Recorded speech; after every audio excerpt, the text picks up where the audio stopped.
आज निवासी जिल्हाधिकारी हदगल साहेब यांना निवेदन देण्यात आलेले आहे की नाफेड खरेदी केंद्र हे तात्काळ सुरू करावेत.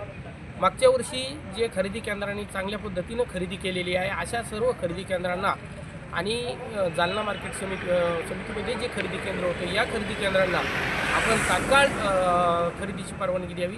त्याचप्रमाणे फार्मर प्रोड्युसर कंपन्या ज्या सक्षम आहेत त्यांनासुद्धा परवानगी देण्यात यावी आणि जास्त प्रमाणात आज खरेदी केंद्र जालना जिल्ह्यात सुरू करावेत.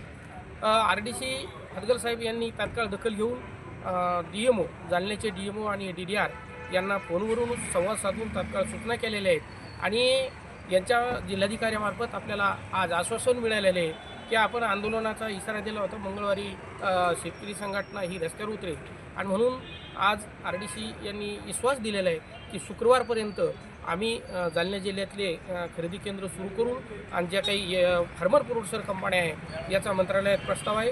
शुक्रवारपर्यंत आम्ही हा तोडगा निकाली काढू असं आज या ठिकाणी आश्वासन दिलेलं आहे.